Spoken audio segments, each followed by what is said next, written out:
This conference will now be recorded. अद्य मंगलवासरः अथवा भौमवासरः वैशाख शुद्ध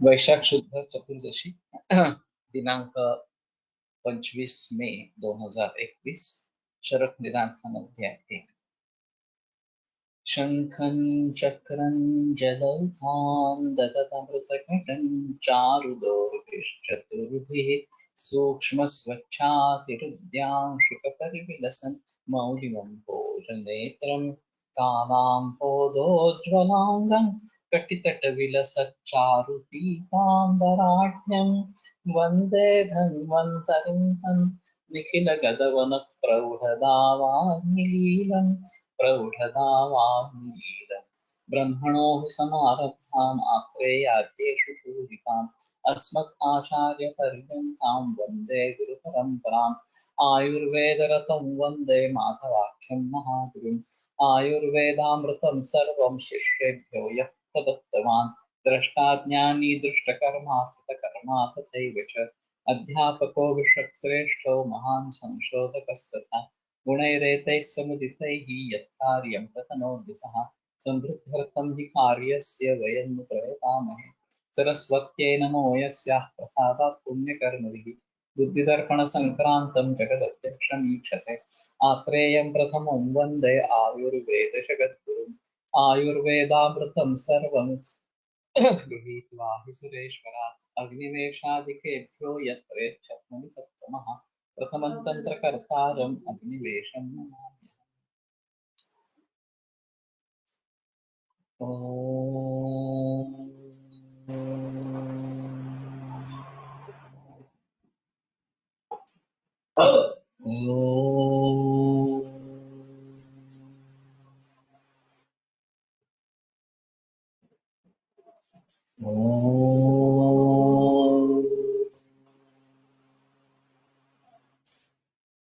ॐ शांति शांति शांति।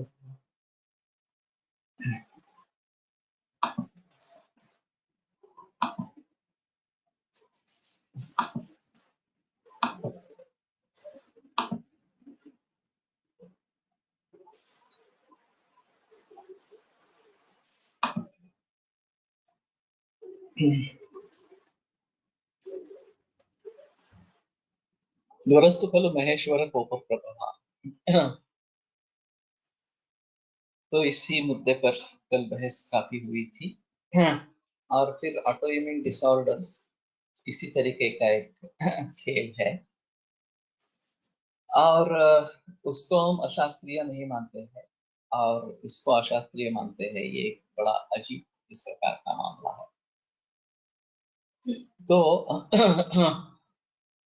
हमें समझ लेना है कि अगर किसी को उत्पन्न किया गया है और उसका कार्य समाप्त होने पर उसको दूसरा कोई कार्य नहीं रहा तो जो अनचाहा इस प्रकार का कार्य है जो उससे एक्सपेक्टेड नहीं है वो करने लगेगा और यही सिलसिला एंटीबॉडीज के बारे में हो रहा है। तो एंटीबॉडीज को कब कर निर्माण करना है ये एक अलग माहौल है। हमारी प्रतिकार शक्ति इतनी अच्छी हो कि एंटीबॉडीज करने की जरूरत ही नहीं पड़े और डब्ल्यूबीसी खुद ही जो भी इन्फेक्शन आया हो उसका प्रतिकार करे और उसको फौज निर्माण करने की आवश्यकता न हो तो वो बेहतर ऑप्शन इस प्रकार का। लेकिन एक बार इन्फेक्शन हो गया और हमें प्रतिकार शक्ति निर्माण करनी पड़ी तो ठीक है। अगर इससे प्रतिकार शक्ति निर्माण होती है एक बार इन्फेक्शन हो जाने के तरीके से तो भी वैक्सीनेशन लेने की जरूरत है या नहीं है इसके बारे में काफी बहस होती रहेगी। फार्मासिस्ट तो कहती रहेगी कि नहीं नहीं वैक्सीनेशन लेना जरूरी है, फिर भी जरूरी है एक बार कोविड-19 हो जाने पर भी। लेकिन आईजीजी करेंगे, टेस्ट करेंगे, अगर एंटीबॉडी निर्माण हुई है तो ये लेने की जरूरत है क्या, ये विवाद मुद्दा इस प्रकार के, कि उसका मकसद अगर एंटीबॉडी निर्माण करना यही है, तो एंटीबॉडीज अगर निर्माण हो गई हो शरीर में, तो फिर वैक्सीनेशन की जरूरत क्या है? इसका कोई भली भांति जवाब नहीं दे पाएगा। हाँ, सभी बायस इस प्रकार के रिप्लाई होंगे। सर्व प्राणभृतां प्राणहर, हाँ, तो सभी प्राणियों में ज्वर होता है और प्राणहर करता है। तो जन्मानो दिनने, हाँ, जन्म के आरंभ में और मृत्यु समय में ये ज्वर होता है। देहेंद्रिय मनस्तापक, देह इंद्रिय और मन इनका ताप निर्माण करने वाला।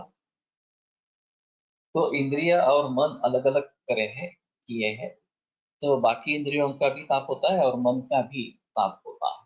प्रज्ञा बल वर्ण हर्ष उत्साह ह्रास कर,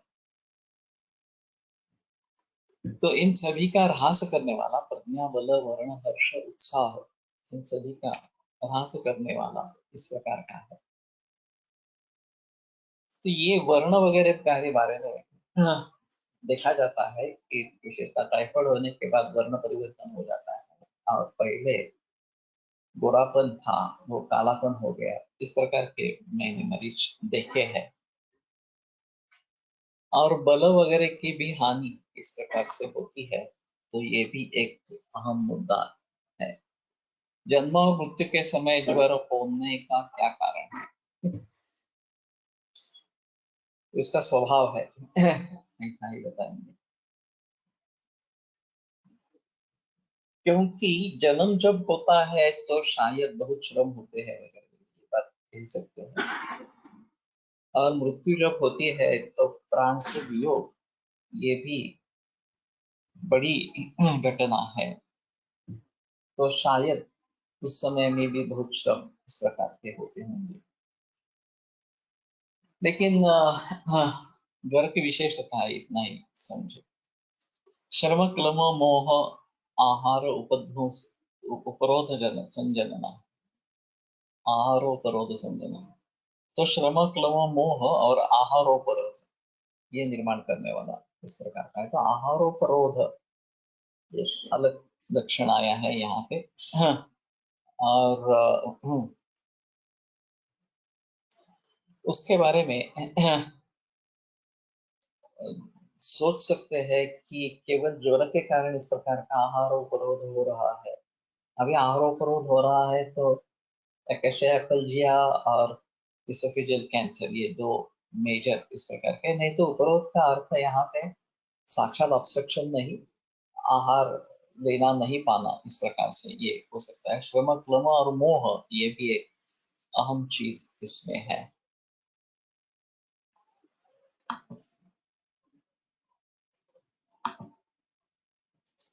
ज्वर इति शरीराणि इति ज्वरः, हाँ,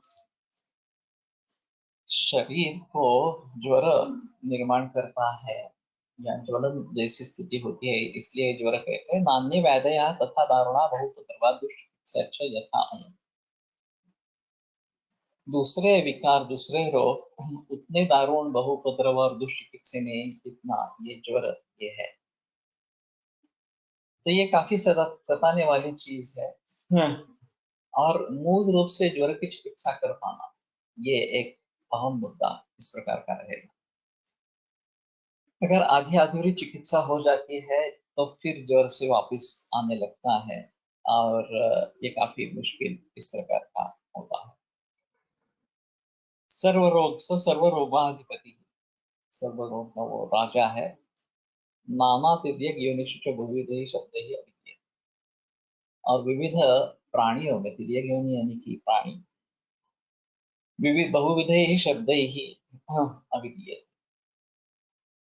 अनेक शब्दों से उसको कहा जाता है। पाकल वगैरह ऐसे कुछ शब्द, हाथियों में पाकल इस प्रकार का ज्वर के लिए शब्द है।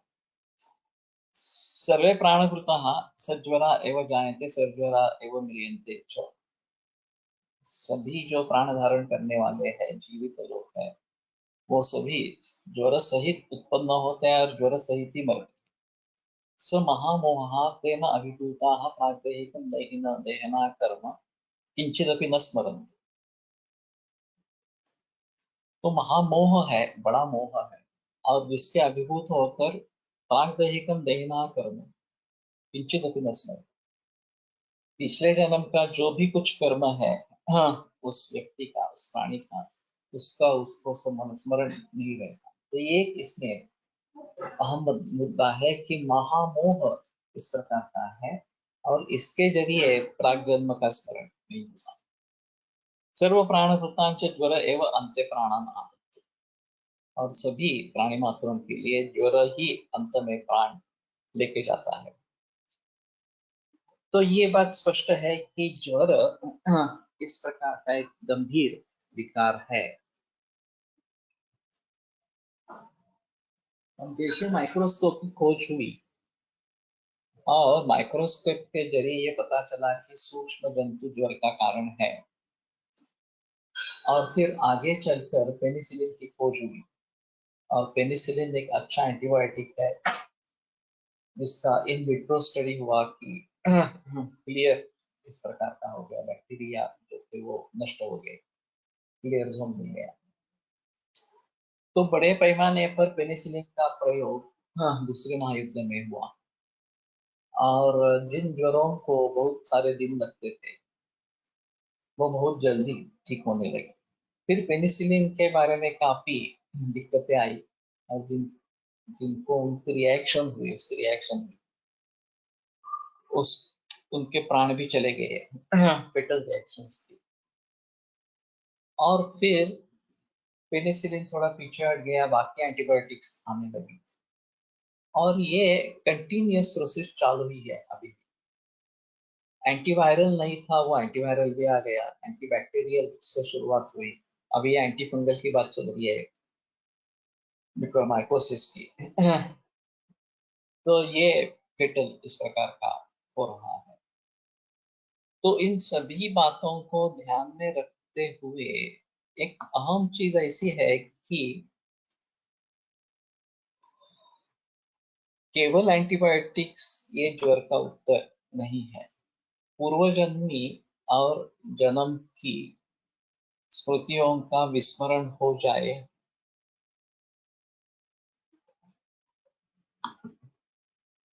इसलिए जन्म मरण के वक्त ज्वर होता है, ऐसा अर्थ ले सकते हैं क्या महामोह से? वही तो लिखा है ग्रंथकार का वही कहना है कि महामोह है इसलिए पूर्व जन्म का स्मरण नहीं होता, और ये सभी प्राणियों में होता है। कुछ ही लोग जाति स्वर होते हैं अपवादात्मक, कि जो पिछले जन्म के बारे में सोच सकते हैं भगवान कृष्ण और भीष्म का एक संवाद है, जब जो शरपंजरी हुए थे तो उन्होंने पिछले जन्म में झांक कर देखा और उनको पता नहीं चला कि किस कारण से ये हुआ, और उनका विवेक भ्रष्ट इस प्रकार का हो गया। हाँ, तो फिर उन्होंने, कृष्ण ने पूछा कि मैंने सदस्य बर्थ जन्म पे पीछे जाकर देखा लेकिन मुझे कारण समझ में नहीं आया। तो कृष्ण ने कहा और एक जन्म पीछे जाओ तो तुम्हें पता चल जाए। तो ये बड़ा अजीब माहौल है, अगर 67 वर्ष के पूर्व भी कुछ कर्म किया हो, हाँ, और जिसका परिणाम उसको अभी भुगतना पड़ रहा है, तो ये काफी मुश्किल है। कब तक हम पीछे पीछे पीछे इस प्रकार के जाते रहेंगे? जाति स्मरण होने वाले लोगों को ज्वर का महामोह नहीं होता होगा। हाँ, उनकी खासियत होगी कुछ, हाँ, कि ये महामोह उतना काम नहीं कर पाया जो स्मरण को पूरा भुला दे इस प्रकार से। और इसीलिए उनको स्मरण होता है, और ये रिकॉर्डेड है पैरासाइकोलॉजी में, इस प्रकार के अनुभव रिकॉर्डेड है। कोई 5-6 बरस की लड़की विमान के बारे में सभी कुछ बातें बताती है, विमान कैसे चलाना है, क्या करना है वगैरह, और फिर बाद में पता चला कि पिछले जन्म ने वो एक वैमानिक थी और एक हादसा हुआ था उसके विमान के साथ जिसमें उसकी मौत हुई। लेकिन ये सिद्ध हुआ कि इसका इससे लिंक है, ताल्लुक है। तो पैरासाइकोलॉजी में ऐसे बहुत केसेस रिकॉर्डेड है पूरे विश्व भर में, और अंधश्रद्धा निर्मूलन समिति इसके बारे में कोई भी बोलती नहीं है, कुछ भी नहीं बोलती, क्योंकि ये तो रिकॉर्डेड है, ये अंधश्रद्धा वगैरह नहीं है उसमें। तो जो वास्तविकता है उसको भी ठुकराना ये मूर्खता है। तो ये उद्देश्य स्पष्ट नहीं है उनके, लोगों को सिर्फ गुमराह करना ही इतना ही उद्देश्य है, ऐसा लगता है।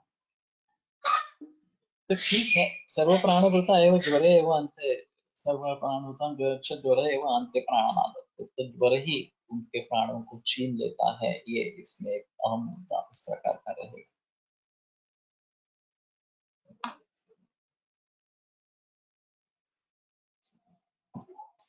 तत्र पूर्वोर्ध्वरूपदर्शने ज्वरादो वा हितं लघुशनं प्रकल्पनम्। जातिस्वरमध्ये सत्वगुण प्रकाश असल्याने, प्रकर्ष असल्याने जन्मकालीन प्रमाणे पण त्याचा अनुभव होत नाही असे असावे। हो सकता है, और इतनी तुरंत मौत हो गई कि ज्वर जैसा निर्माण होना वगैरह ये हुआ ही नहीं। एक्सीडेंट के केस में इस प्रकार से हो सकता है कि तत्काल मृत्यु हो गई, और फिर ये ज्वर निर्माण होना और महामोह होना, ये बात हुई ही नहीं है। तो एक पॉसिबिलिटी है, कह नहीं सकते ये सब जो बातें हैं, ये ऋषि मुनियों की योगियों की बातें हैं, हम ज्यादा दखल अंदाजी इसमें दे नहीं सकते। तो पूर्वरूप दर्शन है या ज्वर की शुरुआत है, तो हितम लघुशनम अपतर्पण, तो लघुशन या अपतर्पण देना होता है। ज्वर से आमाशय समुत्तत्वा, क्योंकि ज्वर आमाशय समुत्त इस प्रकार का है। अब ये एक अहम मुद्दा है कि मॉडर्न मेडिसिन कुछ भी कहे इसके बारे में, ये इन्फेक्शियस डिसीज है और इन्फेक्शन को खत्म करना यही उसकी चिकित्सा है वगैरह वगैरह, फिर भी हमारे सिद्धांत बदलने वाले नहीं है। तो ये जो बात कही गई है कि ज्वरादो पूर्व प्रदर्शने वा हितम लघुशनम अपतर्पण, वहां लघुशन और अपतर्पण हितकारक इस प्रकार का है। तो अभी कोविड-19 की सिचुएशन हो, डेंगू की सिचुएशन हो, स्वाइन फ्लू हो, या और भी कई इस प्रकार के रोग आते रहेंगे, तो अगर बुखार ये है, ज्वर है, तो ज्वर लक्षण है या ज्वर रोग है, ये एक अहम मुद्दा इस प्रकार का है। अभी कोविड-19 में लोग कहें कि मूल जो विकार है वो कोविड-19 वायरस है, और ज्वर केवल उसका एक लक्षण है। तो उस वायरस को खत्म करना है, इसलिए एंटीवायरल इस प्रकार दवा देनी है, चाहे रेमडेसिविर हो या हमारे हिसाब से शालीपर्णी एंटीवायरल है, या ओरिच, ये एक एंटीवायरल दवा सिद्ध हुई आईसीएमआर और आयुष के निकषों पर, तो वो देनी चाहिए इस प्रकार से। लेकिन फिर भी पहली चिकित्सा लंघन ही हो, तो प्रागरूप हो या ज्वर की सिर्फ शुरू की अवस्था हो, हाँ, पहली चिकित्सा लंघन ही है। अब लघुशय यानी कि क्या लेना, ये एक बड़ी चीज है। जनरली लिक्विड डाइट, द्रवाहार, ये हाँ, लंघन के लिए बेहतर इस प्रकार का बताया गया है, और वो प्रचलन में भी है कि हम घना आहार लेते हैं, तो घना आहार को छोड़कर द्रवाहार पे आ जाएंगे तो ये पृथ्वी महाभूत उसमें से कम हो जाएगा, और जल महाभूत की बहुत इस प्रकार की होगी, वो पृथ्वी के हिसाब से लघु है। तो चावल की गंजी या पेया, या फिर ये यूष प्राधान्य है तो यूष, और प्यास ज्यादा है तो षडंगोदक, पित्त का प्राधान्य उसमें भी है तो निशुंठी शब्द है षडंगोदक, और धान्य जीरे का कषाय, ये एक इस्तेमाल में लाया जा सकता है। धनिया जीरा आधा चम्मच से 1 चम्मच, दोनों अलग अलग, 1 कप दूध, 1 कप पानी, चाय जैसा बनाना, और थोड़ी शक्कर डाल के ले लेना। उसमें दूध भी डाल सकते हैं, जितना चाय में डालते हैं उतना ही दूध डालेंगे तो भी चल सकता है। तो ये एक, हाँ, टेस्ट में अच्छा है। इसमें थोड़ा अदरक भी डाल सकते हैं, सौंठ भी डाल सकते हैं, तो शुंठी और धान्य का ये अच्छा पाचन इस प्रकार के हैं। और ज्यादा से ज्यादा मुस्ता परपटकन ज्वरे, हाँ, ये जो सिद्ध जल उसका बना के दे देंगे। और फिर बाद में अगर दूसरी की दवाइयाँ देनी है, स्वर्ण शिक्षकर है, ज्वरत्न है, वगैरह वगैरह, तो दे सकते हैं। तो इरिस्पेक्टिव ये स्वाइन डेंगू है और कुछ है या कोविड-19 है, ये दवाइयाँ फिर भी काम करती है। उसमें कोई संदेह की बात नहीं। अब ये एक विशेष सर्कल सेट हो गया है कि जब कभी बुखार आता है, हाँ, तो सिम्टोमेटिक रिलीफ में क्रोसिन या पैरासिटामोल ये बहुत अच्छा काम करता है। तो क्रोसिन या पैरासिटामोल लेने पर तुरंत बुखार उतर जाता है और शक्ति भी लगती है। तो लोग समझते हैं कि बस अब मैंने रोग के ऊपर काबू पा लिया और कुछ करने की जरूरत नहीं है। अब लोग ये रिपीट करते रहते हैं, फिर से बुखार आता है फिर से देख लेते हैं। अब ये खाना पीना तो वैसे ही चलता है। हाँ। अब इसके साथ में अगर एंटीबायोटिक दी गई तो फिर ये माहौल होता है, अरे मूल रूप से हमें ठीक करने वाला एंटीबायोटिक,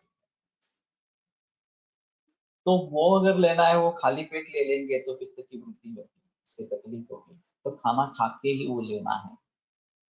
और अगर बुखार आता भी है तो भी पैरासिटामोल है ही, तो उसको ले लेंगे।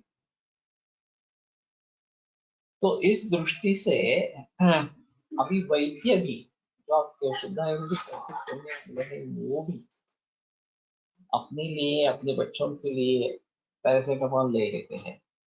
और इस प्रकार की जरूरत पड़े कि नहीं एंटीबायोटिक देनी है, तो खुद ही एंटीबायोटिक शुरू कर देते हैं। तो ये गलत है। अगर आप ऐसा मानते हैं कि आप बिना एंटीबायोटिक के ठीक नहीं हो सकते, तो एलोपैथी के डॉक्टर की सलाह ले लो कि कौन सा एंटीबायोटिक लेना है, कैसे लेना है। हमारी चिकित्सा के साथ उसकी चिकित्सा रखो, लेकिन खुद ही इस प्रकार के लोगों को देना या अपने आप ले लेना, ये बात मत करो। मैंने काफी बहस की थी कि आयुर्वेद प्रैक्टिशनर्स के ऊपर दुगनी जिम्मेदारी इस प्रकार के है। उनको आयुर्वेद भी मालूम होना ही है, वो वही उनको करना है। लेकिन एलोपैथी भी मालूम होनी चाहिए कुछ हद तक कि यहाँ एलोपैथी में क्या क्या हो सकता है और उसके परिणाम क्या क्या हो सकते हैं। तो अगर मरीज चाहे कि नहीं मैं एलोपैथी लेना चाहता हूँ, तो उसको सजग कर सके कि कर सकते हो, लेकिन ये बातें हैं। और अगर आपको एलोपैथी लेनी है तो भी परहेज के बारे में सोचना ही है। मूल रूप से परहेज ही रोग को जीतने वाला है। संक्षेपतः क्रियायोग निदान परिवर्जनम त्यागाद विषम हेतूनां समानां चोपसेवनात् विषमानानुबन्धन्ति जायन्ते धातवः समाः।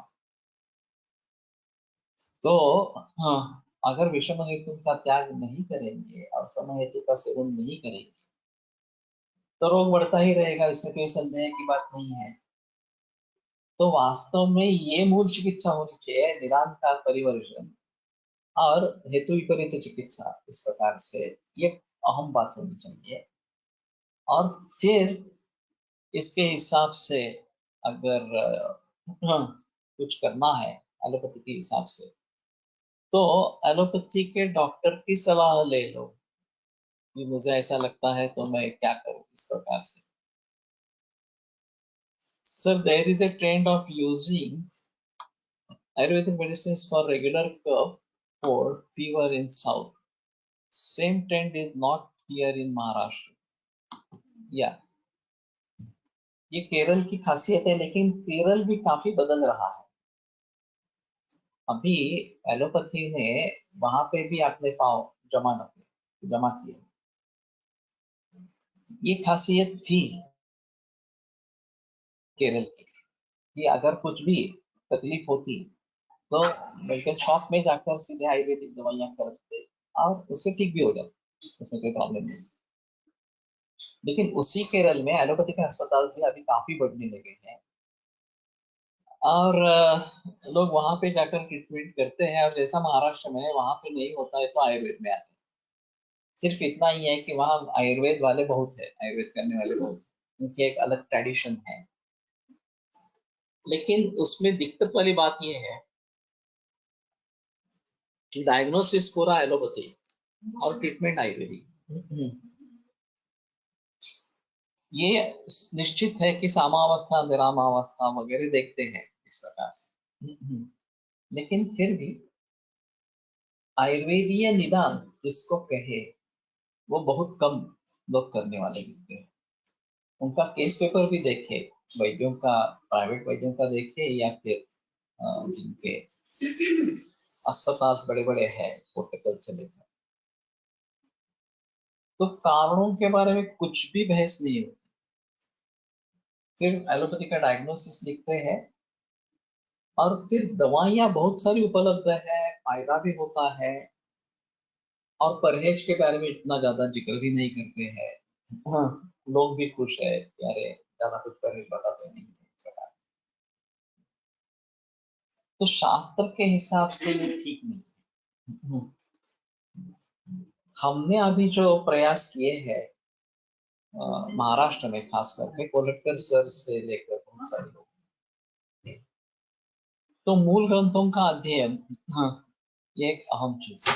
वहाँ केवल वाग्भट का प्रचलन है, चरक का प्रचलन है ही नहीं केवल।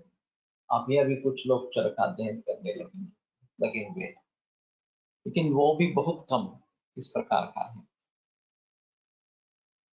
दूसरी चीज ऐसी है, अगर तत्वज्ञान को मूल रूप से समझना है तो कुछ हद तक सुश्रुत और ज्यादातर चरक को ही पढ़ना है। वाग्भट बहुत ज्यादा प्रैक्टिकल है, उसमें कोई संदेह नहीं है। और वाग्भट के जरिए बहुत अच्छी सफलता मिलती है, उसमें भी संदेह नहीं।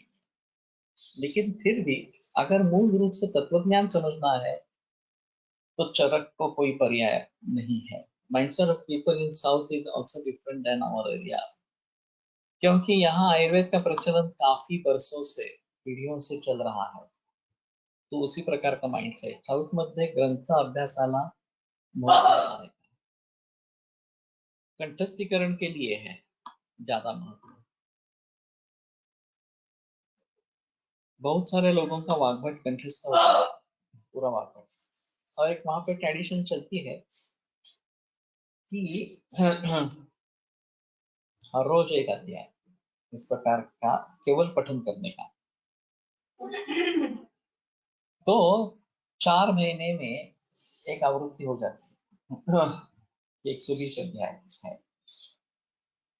अब इस प्रकार से एक बरस में 3 बार पूरे ग्रंथ की आवृत्ति हो जाती है। और ऐसा अगर बरसों तक करते रहते हैं, 5 बरस 10 बरस, तो ग्रंथ कंठस्थीकरण हो जाता है केवल रटने से। और फिर उसके जरिए जो विभिन्न संदर्भ है उनके बारे में जानकारी होती रहती है। यहाँ पे ऐसा कहा गया, यहाँ पे ऐसा कहा गया है, ये लक्षण के लिए ये चिकित्सा बताई गई है, वगैरह वगैरह इस प्रकार से। अब वहां का जो गुरुकुल होता है कोयम्बतूर में, जो गुरुकुल हर बरस संपन्न होता है, पिछले बरस भी नहीं हुआ, इस बरस में क्या हुआ होगा मालूम नहीं। तो उसमें ये वाग्भट का कंठस्थीकरण या पठन, ये एक बात रहती है। और फिर लोगों के व्याख्यान रहते हैं विविध विषयों पर। दिनचर्या अच्छी रहती है और बाकी रहन सहन की व्यवस्था बहुत अच्छी रहती है, उसमें कोई संदेह है नहीं है।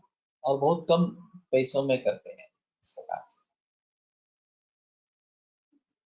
तो ये अच्छा प्रयास है, उसमें कोई संदेह की बात नहीं है। लेकिन मूल ग्रंथों का विवरण, टीकाओं का विवरण या टीकाओं की सहायता लेना और उसके आधार पर प्रैक्टिस के बारे में बताना, ये बात नहीं। प्रैक्टिस चलती है वो ट्रेडिशनली उनके परंपरा के हिसाब से चलती है, और उसका सक्सेस रेट भी बहुत ज्यादा अच्छा है, उसको कोई संदेह नहीं। लेकिन फिर भी अगर मूल रूप से ग्रंथ को समझना है तो संस्कृत पढ़ना, टीकाएं पढ़ना, इसके लिए कोई ऑप्शन नहीं है दूसरा, वो सब करना ही पड़ेगा। और फिर महाराष्ट्र के अभी जो ट्रेडिशन चल रही है, विशेषतः कोलटकर सर के मार्गदर्शन अनुसार, वो एक अलग ट्रेंड बन गया है, और पुणे एक अलग तरीके से हब बन गया है आयुर्वेद। अब आयुर्वेद सीखना है तो केवल केरल में जाना ऐसा नहीं है, आयुर्वेद सीखना है तो महाराष्ट्र में आना, और खास करके पुणे में आना, यह भी नया ट्रेंड है पूरे देश भर से या विदेशों से। क्योंकि यहाँ से बहुत सारे लोगों ने ये पिकअप कर लिया है, ये जो मूल ग्रंथों का अध्ययन, टीकाओं का अध्ययन, प्रैक्टिस आयुर्वेद। और अभी केरल की सभी दवाइयां यहाँ पे उपलब्ध हो गई। हमने सहस्त्र भी पढ़ा, तो मेरे भी प्रैक्टिस में सहस्त्र की काफी दवाइयां आ गई प्रकार से। और वैसे हम रसशास्त्र को प्रयोग कर ही रहे हैं, वनस्पतियों का प्रयोग कर ही रहे हैं, परहेज के बारे में भी बता रहे हैं। तो ये एक अनूठी ट्रेडिशन हो जाएगी आयुर्वेद की, जो पुणे में चल रही है, जो सभी अंगों से आयुर्वेद का प्रयोग करती है। और ये बेहतर ऑप्शन है कि इसमें हम सभी तरीके से सोच के चिकित्सा देते हैं, निदान आयुर्वेदिक निदान करने की कोशिश करते हैं। ये बहुत बड़ा मुद्दा है। समान समानम उपसेवनम, हे सूत्र खूप महत्वाचे आहे। त्यासाठी हित सेवनाचे साधने, दिनचर्या, ऋतुचर्या महत्वाचे आहे। ज्यायते हेतु वैषम्यात विषमादय येथे हेतु साम्यात ने हेच सांगितले आहे। तो कहने का तात्पर्य अर्थ ये है कि साउथ में जो भी परंपरा से प्रचलन में है, जैसे दही खाना, ये परंपरा से प्रचलन, और उसको तोड़ने की कोशिश नहीं की। विधि पूर्वक दही सेवन होना जरूरी है, उसके बारे में बहस नहीं की। और फिर ये कुष्ठ और वातरक्त तो काफी जरूरी दिखते हैं। मालूम नहीं है कुष्ठ वातरक्त होने पर दही के बारे में निर्देश देते हैं या नहीं देते हैं, कि दही में पाबंदी रखते हैं या नहीं रखते हैं। इस प्रकार से अचार खाने की भी परंपरा इस प्रकार से है। तो इन सभी मुद्दों को ध्यान में रखते हुए विषम हेतुओं का त्याग और सम हेतुओं का सेवन, ये बहुत जरूरी इस प्रकार का रहेगा। और ये ट्रेडिशन अब महाराष्ट्र में हुई है। फिर भी मैं मानता हूं कि कोलटकर सर के भी शिष्य जो काफी वर्षों से प्रैक्टिस कर रहे हैं, वो भी पथ्य परहेज के बारे में उतने स्ट्रिक्ट नहीं होते जितना मैं स्ट्रिक्ट होता हूँ कि ये करना है नहीं करना है। इस प्रकार से लोग समझते हैं कि ऐसा करने से कुछ मरीज हमसे दूर चले जाएंगे, वो नहीं चाहेंगे हमारी ट्रीटमेंट लेना, तो ये काफी नुकसान हो सकता है उसके लिए। तो कुछ अपवादात्मक इस प्रकार के मरीज होते हैं, मुझे भी मालूम है। तो मैं दूध के परहेज का आग्रह रखता हूँ कैंसर के मरीजों में, तो कुछ मरीज चले जाते हैं। लेकिन फिर भी हमारे हिसाब में जो योग्य है उसका सुझाव देना जरूरी है। Actually, ideally, in allopathy, they don't recommend antibiotics initially till they find evidence of bacterial infection, like repeat fever after 5-7 days. If fever subsides on its own by 3-4 days, they let it be as good immunity and recommend routine antipyretic till then. Intervention of steroids and oxygen needed in low immunity people, which they don't identify initially. Where our own Ayurvedic principles are good that we start from the start of disease process. Actually वहां पे जो बताते हैं कि सिर्फ प्रोसीन लेते रहना, विश्राम करना, उसके बावजूद उल्लंघन करना ये भी बताना मतलब ये नहीं बताएगा। पुराने जमाने में लोग परंपरा से वो करते थे, बुखार आ गया तो खाना नहीं है, केवल लिक्विड लेना है, कंबल उठा के ओढ़ के सो जाना है वगैरह वगैरह। ये बातें लोग करते थे क्योंकि ये आयुर्वेद की ट्रेडिशन से आया था। अब जैसे ही एक पैरासिटामोल आ गया, जैसे ही एंटीबायोटिक्स आ गई, तो लोग उसके बारे में सोचने लगे और ये प्रचलन चला गया। और फिर दवा खाना और ज्वर से मुक्ति पाना, ये बात शुरू हुई। और एंटीबायोटिक्स की नई नई पीढ़ियां आती रही, हमारी इम्यूनिटी कम होती गई है, और जो इस प्रकार के सूक्ष्म जंतु है उनकी इम्यूनिटी बढ़ती गई एंटीबायोटिक्स के इम्प्रॉपर, उनको एंटीबायोटिक्स की वैक्सीनेशन में। ऐसा ही है वास्तव में। तो नई नई पीढ़ियां पहले जमाने वाले वैक्सीन को या एंटीबायोटिक को कुछ परिणाम न करने वाली इस प्रकार की होने लगी, और फिर अभी की नौबत आ गई कि ये पेटर्न होने लगे फिर से इस प्रकार से। तो कहने का आम मुद्दा ये है कि सर्वांगीण विचार होना चाहिए, और तभी हम भली भांति इसके बारे में सोच सकेंगे, किसी भी रोग के बारे में सोच सकेंगे। केवल एक वायरल है, एंटीवायरल इस्तेमाल में लाना ये भी बराबर बात नहीं है। अगर हमारे पास अभी एक एंटीवायरल है, प्रोवन एंटीवायरल है, तो उसको करते रहना ये भी सही नहीं है। तो हमारे हिसाब में अग्नि की स्थिति अच्छी नहीं है, आम है, श्रोतरोग है, तो भंग नहीं करना है। ज्वर में स्वीट लाइम मौसम्बी खाना कितना सही है, दातार गुरु जी के बुक में इसका निर्देश मिलता है। इसमें ऐसा है कि बलम यत्नेन पानी, ये बात बताई है, उल्लंघन करना है लेकिन फिर भी बल का रक्षण करना है। और अगर बल कम है तो दोषों को जीता नहीं सकता। बलम ही अलम दोषहरम। और मांसरस के बारे में ग्रंथ में इसके बारे में निर्देश है कि यावल लघुत्वा दर्शनम दद्यान मांसरस। लघुत्व जब तक आता नहीं है तब तक मांसरस के साथ आचरण देना चाहिए। बलम या अलम दोषहरम परंतच बल, क्योंकि बल ही दोष को जीतने वाला है, और परंतच बल और ये मांसरस तात्काल बल देने वाला है इस प्रकार। अब जो लोग मांसाहारी है उसमें हम सुझाव दे सकते हैं कि मटन सूप ले लो, मांसारस ले लो। जो शाकाहारी है उनके हिसाब में ये मौसम्बी का प्रचलन आया होगा, और ये 12 मास मिलने वाली चीज है।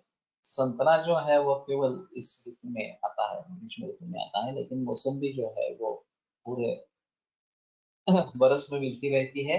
ये एक बात। और ये मीठा ही खाने की प्रथा इस प्रकार की है, खट्टी अगर है तो नहीं लेनी है। तो इसके बारे में बल रक्षण ये अहम मुद्दा है। और सायान्य भोजय लघु, ये एक बात बताई गई है। जीर्ण ज्वर जैसे अवस्था जब उत्पन्न होती है तो भूख न होने पर भी लघु इस प्रकार का आसन सायान्य में देना है कि बलवान अनलस्तदा, उस समय में आदमी बलवान इस प्रकार का होता है। तो ये बल के बारे में सोचना है, और यहाँ हमारी भूल हो सकती है, यह एक अहम मुद्दा है। एलोपैथी में सलाइन देके सीधा अग्नि को बाईपास कर देंगे, और उससे बल की वृद्धि होती है, ये देखा गया है। अगर डिहाइड्रेशन है और सलाइन दी दी गई तो रस का प्रीणन का कार्य हो जाता है, और तत्काल बल की वृद्धि होती है। लेकिन ये सही रास्ता नहीं।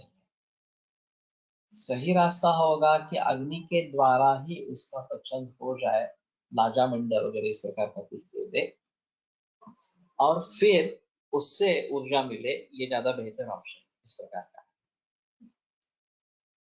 लेकिन एलोपैथी में जब से ये इंजेक्शन रूट और सलाइन ये मालूम पड़ा, तब से ये खाना वगैरह को बाईपास करके इस प्रकार से पचन को बाईपास करके प्रचलन में आ गया। और लोग भी ऐसा सोचने लगे कि अस्पताल में दाखिल करना है तो सलाइन तो लगाना ही है, सलाइन की जरूरत है नहीं है, रोगी खा पी रहा है तो भी सलाइन देना ही है, क्योंकि अस्पताल में दाखिल हुए तो सलाइन नहीं दिया, ऐसा कैसा हो सकता है? ये भी बड़ी मूर्खता है। अगर रोगी भली भांति खा पी रहा है तो सलाइन की जरूरत ही क्या है वास्तव में? तो अभी एक ऐसा बोलते हैं कि अगर कुछ एंटीबायोटिक्स वगैरह देनी हो सलाइन के थ्रू दे सकते हैं, तो एक पिन चलती रहेगी तो अस्पताल को भी उससे उत्पन्न मिलता है और ये देने में आसानी होती है, एंटीबायोटिक्स वगैरह या दवाएं, बाकी दवाइयाँ इंट्रावेनस देने के लिए आसानी। लेकिन सलाइन से लंग कंजेशन बढ़ता है, ऑक्सीजन की जरूरत होती है, बढ़ती है वगैरह, ये जो बातें हैं इसके बारे में कोई नहीं सोचता। और अगर सलाइन की जरूरत नहीं है तो इस प्रकार से हम द्रव ज्यादा दे रहे हैं और वो भी कच्चा दे रहे हैं।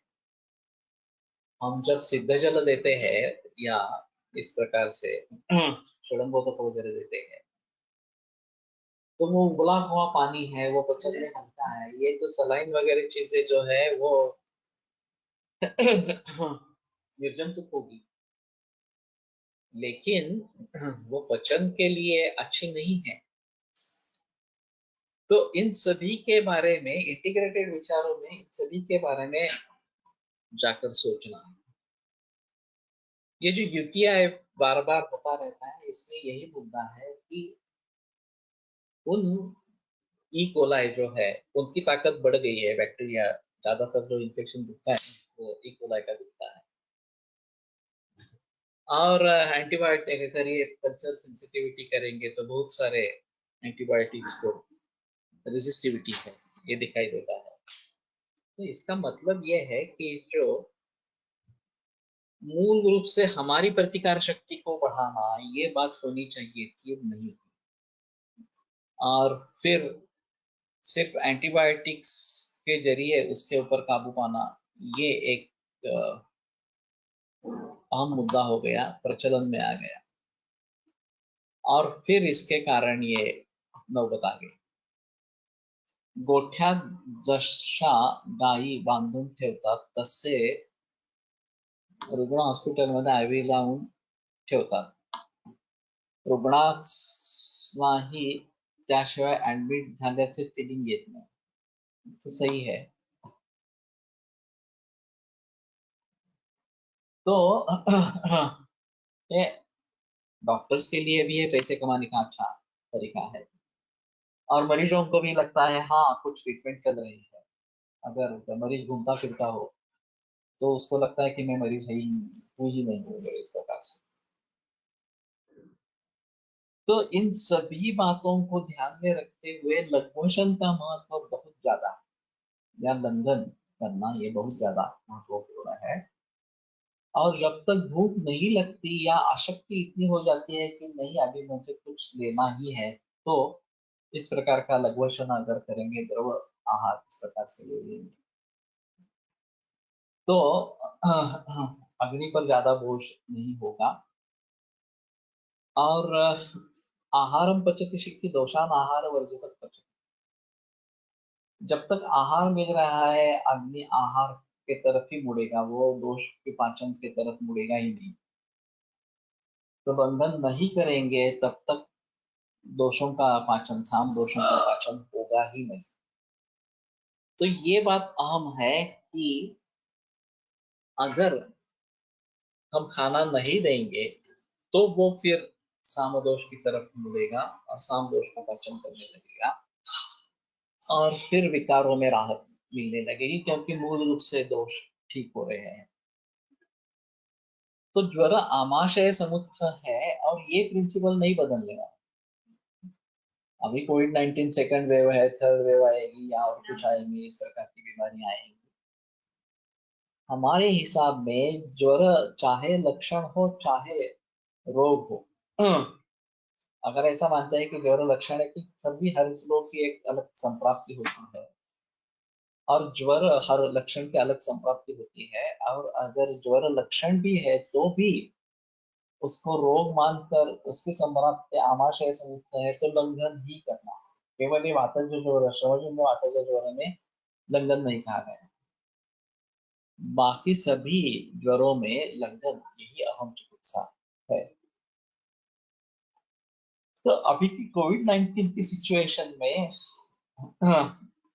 हमें जो देखना है, 80% जो लोग हैं वो नॉन सिम्टोमेटिक इस प्रकार के हैं, कोई सिम्टम्स ही नहीं है, तो पता भी नहीं चलेगा कि इसको है या नहीं है। अगर जांच करेंगे तो पता चलने पर होम आइसोलेशन और ये लंदन वगैरह जो बातें हैं, चाहे उसको कुछ भी लक्षण नहीं हो फिर भी उसके हिसाब से या इम्यूनिटी बढ़ाने वाली बात ये हम दे सकते हैं घर पे ही, और फिर आगे की मुसीबत नहीं आएगी। अब एक साइकोलॉजिकल इम्पैक्ट है कि मुझे अरे ये इन्फेक्शन हो गया है, अब क्या होगा, इस प्रकार से अगर सोचेंगे तो सिम्टम्स आने लगेंगे, माइल्ड सिम्टम्स, सीवियर सिम्टम्स इस प्रकार से आने लगेंगे कि हमने वो मन में निश्चय कर लिया कि अरे बाप रे मुझे इन्फेक्शन हो गया, अब मेरा क्या होगा, इतने सारे मरीजों का यहाँ हुआ है, लोग मरे भी है वगैरह। तो ऐसी हालात में टेस्ट करवाना जरूरी है क्या, इस प्रकार का बोझ उसके ऊपर डालने के लिए, मानसिक बोझ डालने के लिए?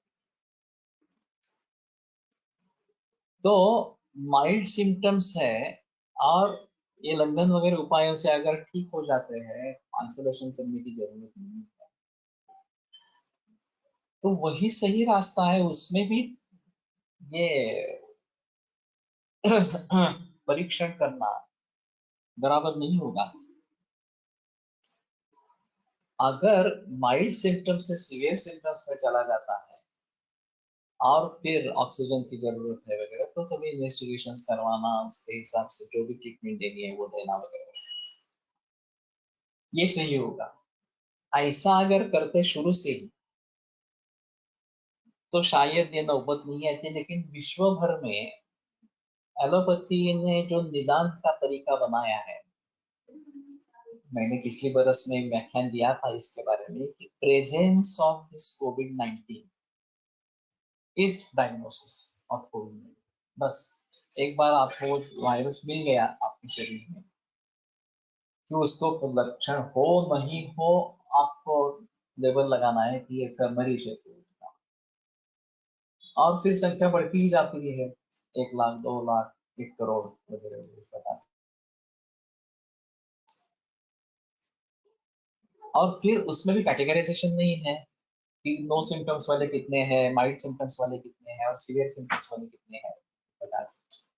लेकिन ये जो भीति का माहौल खड़ा कर दिया, बाप रे ये बहुत फेटल डिसीज है और कोई बच नहीं पाएगा वगैरह इस प्रकार से, और युवा पीढ़ी भी इसमें शामिल हो रही है, बच्चे भी आगे आगे वाले थर्ड वेव में इसके शिकार होंगे वगैरह। तो ये जो भीति का माहौल तैयार किया जा रहा है, वो क्यों? अगर सिम्टम्स नहीं है, 80% लोगों में सिम्टम्स नहीं है, तो उनके जरिए स्प्रेड होता ही रहेगा। कहाँ है वो मास्क और कहाँ ये सोशल डिस्टेंसिंग वगैरह वगैरह की बातें? तो अगर मालूम ही नहीं है कि मैं इन्फेक्टेड हूँ इस प्रकार से, तो बड़ी मुसीबत इस प्रकार की रहेगी। तो हर्ड इम्यूनिटी इसी से डेवलप हो, सामूहिक प्रतिकार शक्ति, तो वही सही है। जिनमें माइल्ड सिम्टम्स है उनको आयुर्वेद की दवा दे दो, परहेज के बारे में बताओ, और चाहे 2-4 दिन लगे, हफ्ता लगे, ठीक है, कोई प्रॉब्लम नहीं है, पेटल तो नहीं होने वाला, ठीक होने वाला है वहां से, तो वही करते रहो। अगर ये आगे चला जाता है, ऑक्सीजन लेवल कम हो जाती है, बाकी बाकी चीजें होती है, तो भी आयुर्वेद बेटर ऑप्शन है, साइड इफेक्ट नहीं है कम से कम। और फिर ये अदरक भस्म का प्रयोग करना है, बाकी चीजें तरल चिंतामणि हेमगर्भरस वगैरह इस प्रकार का प्रयोग करना है। लेकिन जो मरीज अस्पताल में एडमिट हो गए हैं, ऑक्सीजन लेवल कम है इसलिए ऑक्सीजन शुरू कर दिया है, आईसीयू में है, वेंटिलेटर पे है, उनके बारे में कैसे करेंगे? तो जहां तक हो सके उनकी दवाइयों के साथ हमारी दवाइयां दी जाए। एक ऐसा अगर प्लान बन सकता है कि आयुर्वेद के कोविड सेंटर्स शुरू हो जाए। आइसोलेशन ये अहम मुद्दा होगा, ज्यादा से ज्यादा आइसोलेशन के बारे में सोचना है। माइल्ड सिम्टम्स वाले मरीजों को ही सिर्फ वहां पे दाखिल करना है। बाकी लोगों के लिए तो घर में ही रहो, ये पानी उबाल के पियो, लिक्विड डाइट ले लो वगैरह वगैरह, या प्रतिकार शक्ति बढ़ाने के लिए कोशिश करो, योग करो, व्यायाम करो वगैरह, इस प्रकार से आप परहेज करो। कम से कम तली हुई चीजें मत लो। पिछले बरस में ये काफी प्रचलन हुआ, सभी घर वाले घर पे है तो बहुत अच्छा माहौल है, तो विभिन्न प्रकार के पाककृतियां बनाई गई, लोग खाते रहे इस प्रकार से। लेकिन फिर भी उसकी स्ट्रेंथ उतनी ज्यादा नहीं थी, तो फर्टिलिटी रेट फिर भी कम रहा। अब स्ट्रेंथ बढ़ गई है वायरस की, और हमारी कम हो गई है। ये भीति का माहौल है जिसके कारण ओजक्षय है और नैराश्य है, डिप्रेशन है। तो इन सभी भावों से ये सभी बीमारियां खतरनाक तरीके से बढ़ रही है। तो आयुर्वेद के अगर इस प्रकार के सेंटर्स रहेंगे और सिर्फ जो सीवियर पेशेंट्स है उन्हीं के लिए अस्पताल का प्रयोग किया जाए और उसमें भी आयुर्वेद प्रधान रहे। अगर लाइफ सेविंग के लिए एलोपैथी की कुछ दवा लेनी है या लाइफ सेविंग के लिए ऑक्सीजन का सपोर्ट लेना है, लोग मानते हैं या फिर डॉक्टर्स भी मानते हैं, तो ही बात बनेगी। नहीं तो मूल चिकित्सा आयुर्वेद की ही रहेगी। एंटीबायोटिक्स ज्यादातर नहीं देनी है, स्टेरॉइड्स नहीं देनी है, तो आगे की कॉम्प्लिकेशंस नहीं आएगी। लेकिन ये हो नहीं रहा वास्तव में। और हाँ, लोग एलोपैथी में चले जा रहे हैं जितनी ज्यादा जरूरत नहीं है, बाकी ये परहेज करना ये कुछ नहीं है, और फिर एंटीबायोटिक स्टेरॉइड ये सब दी जा रही है, पेशेंट बिगड़ते जाते हैं। तो फिर आयुर्वेद के बारे में सोचा जाता है और कुछ हद तक आयुर्वेद उनकी सहायता करता है। तो ये सभी माहौल अगर बदलना है तो हमें मूल रूप से लोगों को सजग करना पड़ेगा कि इम्यूनिटी कैसे बढ़ाए, और इस प्रकार की ज्वर की शुरुआत हो, लक्षण हो इस प्रकार के, तो ये करो, काढ़ा ले लो वगैरह। लेकिन ये काढ़ा भी सभी के लिए एक ही काढ़ा वास्तव में जरूरत नहीं है, बराबर नहीं है। तो जो वैद्य आयुर्वेदिक प्रैक्टिस करने वाले हैं उनकी सहायता ले लो, ये ज्यादा बेटर ऑप्शन इस प्रकार का है कि वो सोच समझ कर कुछ देगा कि ये देना बराबर है नहीं है इस प्रकार से, तो शायद बात बनेगी और हम इस पेंडेमिक के ऊपर काबू पाएंगे। मैं अभी सोच रहा हूँ कि यूट्यूब के जरिए ये वीडियोस रिकॉर्ड करना 5 या 10 मिनट के, और इम्यूनिटी बिल्डिंग इसी के बारे में बहस करना, यही अल्टीमेट आंसर है। और शायद कुछ लोग अभी इसको समझेंगे, सभी समझेंगे मैं भी नहीं मानता, लेकिन कुछ लोग इसको समझेंगे। और वैद्यों में तो प्रसार होना बहुत जरूरी है, इम्यूनिटी बिल्डिंग। मेरे छात्र भी इससे ग्रस्त हो गए हैं और एलोपैथी भी लेनी पड़ी है कुछ छात्रों के लिए। तो जो शुद्ध आयुर्वेद चिकित्सक है ये भी अगर इसमें इस प्रकार से ग्रस्त हो जाते हैं तो ये हमने जो सीखा, हमने इसकी प्रैक्टिस करने की कोशिश की उसके खिलाफ है। ये बड़ा सदमा है हमारे लिए। तो आगे किसी वैद्य को इस प्रकार की बीमारी न हो, उसका शिकार न होना पड़े, इसके लिए जो भी कुछ करना है वो अपने आप को समझ कर करना। अपना लाइफ शेड्यूल इस प्रकार का होना चाहिए कि रात को जल्दी सोना है, सुबह जल्दी उठना है, ऑर्गेनिक ही खाना है, योग और व्यायाम नियमित रूप से करना है। ये सब करते रहेंगे तो वैद्य शिकार नहीं, तो वैद्य भी शिकार होंगे। वैद्यों के घर वाले शिकार हो सकते हैं अगर ये नहीं सब कर रहे, तो उनको भी इसके बारे में बताते रहना ये भी बहुत जरूरी इस प्रकार का है. रुग्ण जर ॲलोपॅथिक चिकित्सा घेते वेळेस दगावला तर ते लोक ऍक्सेप्ट करतात, तसंच आयुर्वेद चिकित्सा घेऊन झालं तर ऍक्सेप्ट करत नाही या विषयावर. ये तो पुराना है किस्सा. और क्योंकि वो समझते हैं कि वो साइंटिफिक सिस्टम है और उससे फायदा नहीं हुआ तो साइंटिफिक सिस्टम तो हमने कर दी, अब उससे फायदा नहीं हुआ तो हमारा दैव अच्छा नहीं था, दुर्दैव. आयुर्वेद करेंगे तो साइंटिफिक सिस्टम है ही नहीं, तो उससे फायदा नहीं हुआ तो साइंटिफिक सिस्टम नहीं थी इसलिए नहीं हुआ, ऐसा समझते. Giving steroids and Ayurvedic medicine together will it be opposite treatment as steroids are immunosuppressors. इसमें ऐसा है ना कि उस समय में जान बचाने के लिए जो भी करना है वो करना पड़ेगा. हम डायरेक्ट स्टेरॉइड्स बंद भी नहीं कर सकते. एक बार स्टेरॉइड शुरू हो गई तो धीरे धीरे उसको कम करना पड़ता है, नहीं तो रिबाउंड रिएक्शन हो जाती है. तो उस अवस्था में फिर भी स्टेरॉइड चालू रख के हमारी दवाएं शुरू करें और जैसे राहत मिले वैसे स्टेरॉइड्स का डोज टेकर ऑफ कर बंद करें, ये सबसे बेहतर इस प्रकार का ऑप्शन है. और ये हम करते रहते हैं. बहुत सारे ऑटोइम्यून डिसऑर्डर्स वाले लोग आते रहते हैं, चाहे सोरियासिस हो चाहे रूमेटॉइड आर्थराइटिस हो. तो जो स्टेरॉइड डिपेंडेंट है, तंबाकू श्वास की बीमारी हो स्टेरॉइड डिपेंडेंट है, तो इनमें तो हम ये करते ही है. So just wanted to know if a Google form was put up on JSVC for the various ways in which we can render help. ये सिलसिला चल रहा है वास्तव में. अभी मैं सुश्रुत को बताता हूँ और ये करवा लेते हैं. वो मैं भी थोड़ा व्यस्त रहा और सुश्रुत भी व्यस्त रहा तो मैं करूंगा. आयुर्वेदाने बरा झाला तर रोग फारसा गंभीर नव्हता असंही लोक म्हणतात. सही है, लेकिन उसमें भी ऐसा है ना कि हमारे पास जाने माने इस प्रकार के मरीज आएंगे जो निश्चित रूप में एलोपैथी में असाध्य ही है और वहां कुछ होने वाला नहीं है इसलिए हमारे पास आए हैं, तो उनके बारे में हम जरूर जिक्र कर सकते हैं. और ये अच्छे केसेस है दिखाने के लिए, बताने के लिए.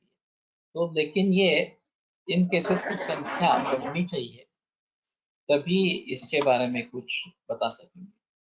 देहोष्मा हे विषय ज्वराच्या निमित्ताने आला आहे, तो बाकी कुठे किंवा शारीर स्थानात पण दिसत नाही, तर याविषयी सांगाल का आणि ज्वर शब्दाची व्युत्पत्ती. Thank you, will be waiting for that.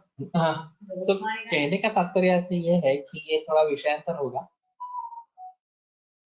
तो कल अगर देखो मुझे एक बार सुबह याद दिलाना, अगर हो सकता है तो थोड़ा इसके बारे में सोचेंगे.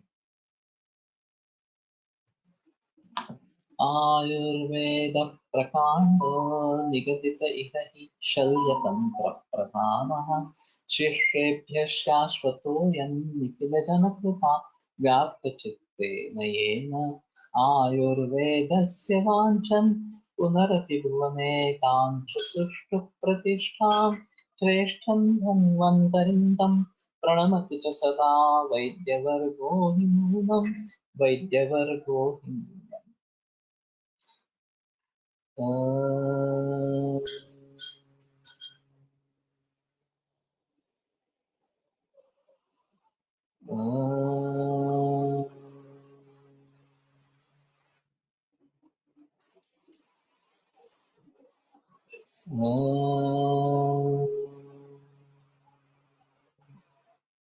विरम्यते व्याख्यान व्यापार. ओम शांति शांति शांति. श्वः पुनरपि शांति.